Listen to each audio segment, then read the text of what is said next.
करके खड़ा हो जा। तू जिक्र कर, तू केवल भजन कर, तुम्हारा फिक्र तो ये परमात्मा स्वयं करेंगे। उठ फरीदा जिक्र कर और फिक्र करेंगे आप। तू काहे फिक्र करता है?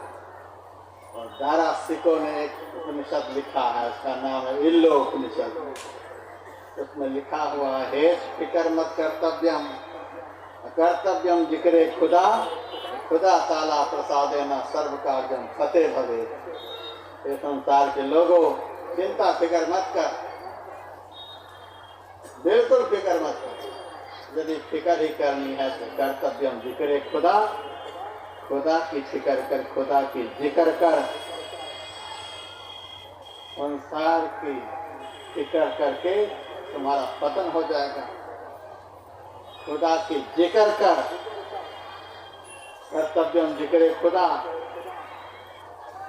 खुदा की जिक्र करोगे, उनका स्मरण करोगे, उनकी कृपा से खुदा ताला प्रसाद न, उनकी कृपा से सर्व कार्यम फतेह भवे, तुम्हारे सर्व काम हो जाएंगे। गुरु महाराज ने कहा, अच्छा अब हम निश्चिंत हो गए। इसका मतलब तू हमारे सिर पर ली हुई चिंता को थोड़ा सा कम कर दिया। अब कर ले शादी, कर शादी जाकर के। चरण में लिपट गए, सरकार हमसे बड़ी गलती हो गई। उसी वक्त एक सत्संगी दुमका से ही आए, उनका मुख बड़ा उदास था। गुरु महाराज ने कहा, आपका मुख बड़ा उदास है, क्या बात है? कहा, महाराज 3 लड़के हैं, 2 लड़के की शादी हो गई है और ऐसी बहू आई है, रोज घर में तकरार करती है। अब मन में होता है कोई सत्संगी परिवार की लड़की मिल जाए तो फ्री में शादी कर दूं।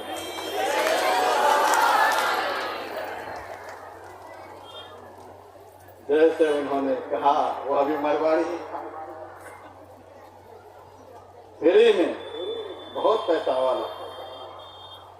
गुरु महाराज ने कहा, आपको चिंता है अपने लड़के की शादी की और इनको चिंता है अपनी लड़की की शादी की।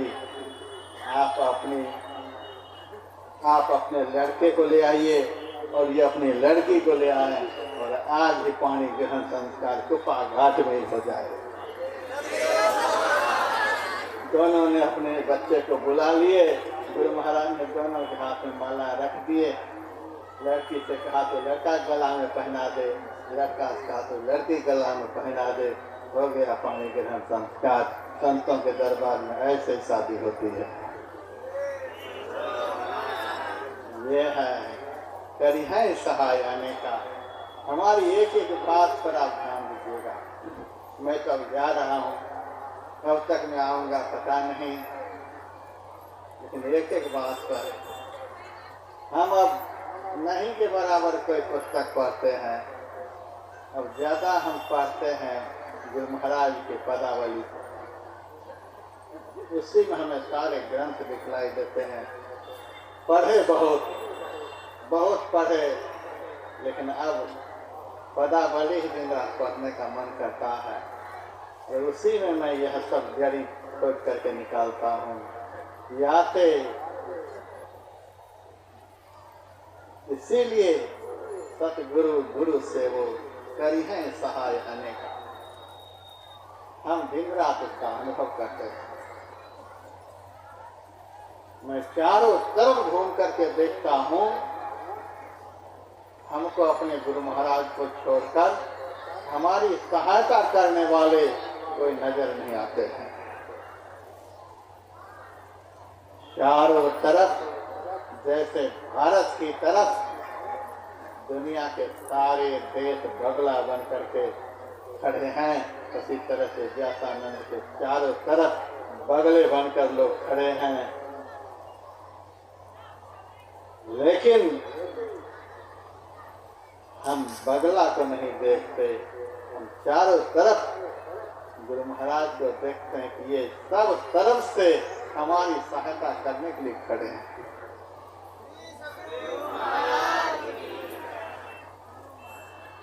सतगुरु गुरु से हो करी है सहाय आने का। सत्संगी भाई बहनों, गुरु महाराज की इस वाणी को पढ़कर आप लोग निश्चिंत हो जाए। करी हैं सहाय अनेका।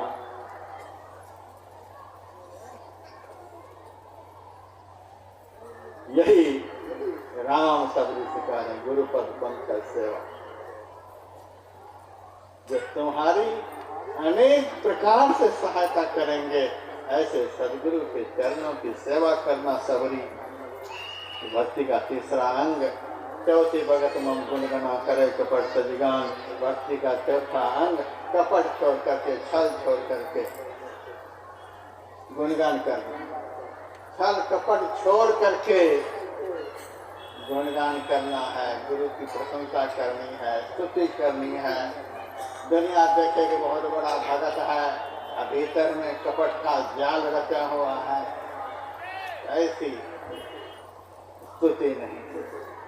चौथी भगति मम गुणगण करे कपट विगान, मंत्र जाप मम दृढ़ विश्वासा, पंचम भजन को वेद प्रकाशा। संत सदगुरु के बताए हुए मंत्र जो है वही भक्ति का पांचवा अंग है। देखिए प्रवाह तेज हो रहा है,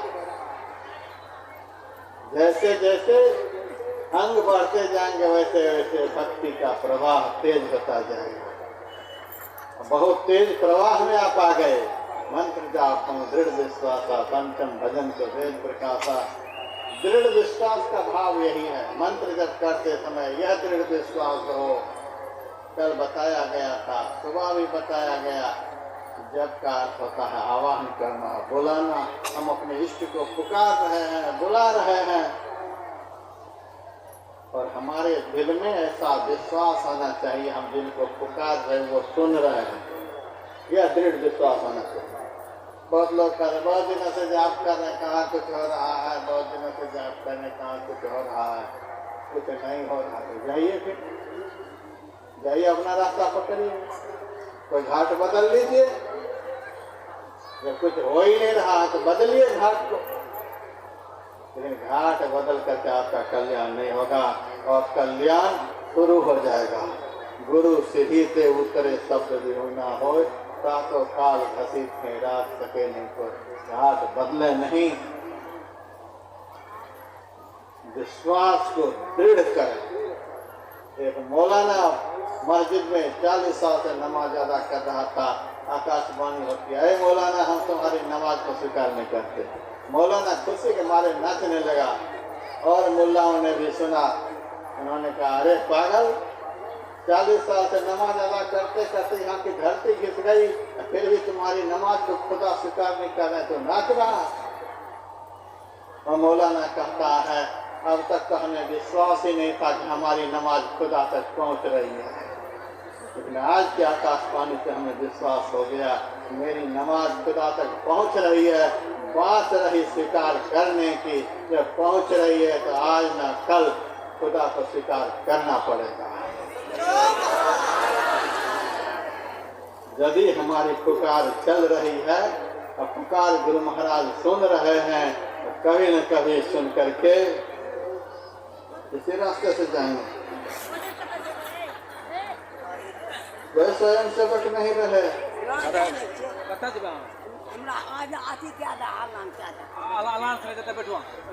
कभी न कभी हमारी पुकार को गुरु महाराज सुनेंगे, और क्या है हमें करते कहेंगे। ऐसा दृढ़ विश्वास हमें। मंत्र जापम दृढ़ विश्वासा, पंचम भजन सो वेद प्रकाशा। चलिए राजधानी पकड़ा देता हूँ।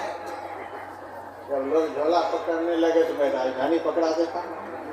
खड़दम शील वेद हो कर्मा, निरत निरंतर सज्जन धर्मा। भक्ति का छठा अंग दमशीलता। दम कहते इंद्रिय निग्रह को।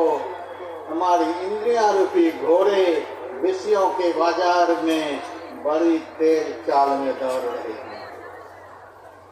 विषयों के बाजार में धावमान इंद्रिय रूपी घोड़े को भागने से, दौड़ने से रोक देना। विषवत विषयांत इंद्रिय रूपी घोड़े को विषय बाजार में दौड़ने से रोक देना। कोई इंद्रिय रूपी घोड़ा दौड़ नहीं सके। जिस क्रिया के द्वारा इंद्रियों की दौड़ धूप खत्म हो जाती है, उसी क्रिया का नाम भक्ति का छठा अंग दम है। दम का से इंद्रिय निग्रह को दृष्टि योग की क्रिया के द्वारा, अज्ञान चक्र के ध्यान के द्वारा 10वां द्वार में दृष्टि और मन के स्थिर होने पर यह दम का साधन सिद्ध हो जाता है। इंद्रियों की दौड़ धूप खत्म हो जाती है। यह भक्ति का छठा अंग। सातम सम वही मैं जग देखा, मोटे अधिक संत करे लिखा। भक्ति का सातवां अंग सम। सभी इंद्रियों को एक साथ रोकना, इस क्रिया का नाम है दम। खास तौर से एक मन को स्थिर कर लेना, इस क्रिया का नाम है शम। दृष्टि योग के द्वारा दम की साधना सिद्ध होती है। यहाँ तो ऊपर नीचे आफत है, यहाँ तो ऊपर नीचे कहाँ तक गिनाया जाए। खास तौर से एक मन को निग्रह कर लेना, इस क्रिया का नाम है नादानुसंधान। आने दीजिए, जब यहाँ तक पहुँच के गए। आइए आइए, बड़े समय पर पहुँचे आप। ऐसे ही आप लोग आते रहेंगे मंच पर। तो यह है प्रथम भगत संतन कर संगा। ऐसे ही संग यदि मिला तो आप इसलिए गिनते रह जाएंगे, लेकिन पता नहीं कि लकड़ी सड़ेगी कि चलेगी। खास तौर से मन को निग्रह करना, इस क्रिया का नाम है सम। और जैसे सम हुआ, तो सम कैसे होगा? तो सम होगा नादानुसंधान की क्रिया से। जब से अनहद घोर सुनी, इंद्री थकित गलित मन हुआ, आशा सकल धुनी। इंद्रियां थक गईं और मन गल गया, मन रहा ही नहीं। अब तो जब मन रहा ही नहीं, तो जहाँ तक मन रहता है वहाँ तक की जो भक्ति होती है, उस भक्ति का नाम है अपरा भक्ति। जहाँ तक इंद्रियों के साथ साथ भक्ति होती है, उस भक्ति का नाम अपरा भक्ति। अगर इंद्रियों का संग छूट गया, मन गल गया, सारी इंद्रियां थक गईं, कदम उठाने की ताकत नहीं रह गई, प्राण पुरुष आगे चले से करत बखाना हो। जड़ रहित चेतन जड़ मंडल से बाहर निकलकर चैतन्य मंडल में जब गति करता है, तो जिस भक्ति के द्वारा जड़ रहित चेतन चेतन मंडल में गति करता है, उसी भक्ति का नाम है पराभक्ति, श्रेष्ठ भक्ति, उत्कृष्ट भक्ति। उसी भक्ति के द्वारा, वह भक्ति क्या?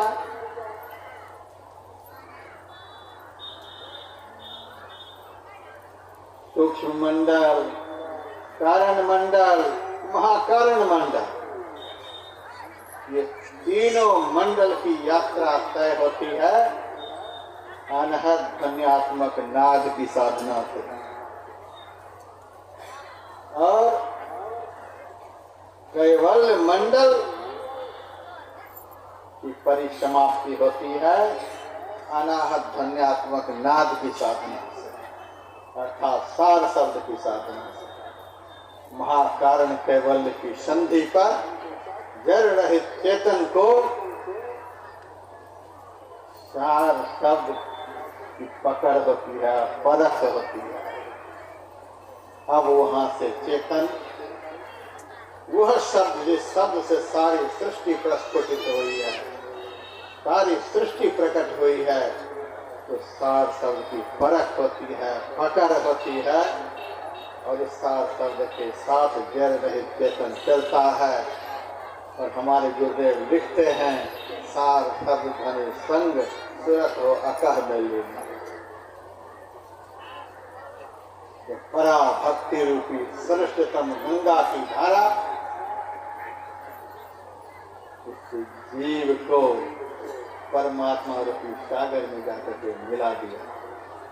सूरत हो अकह में लीनी, अध्वनि अशब्द अनाम परम पद गति की लीनी,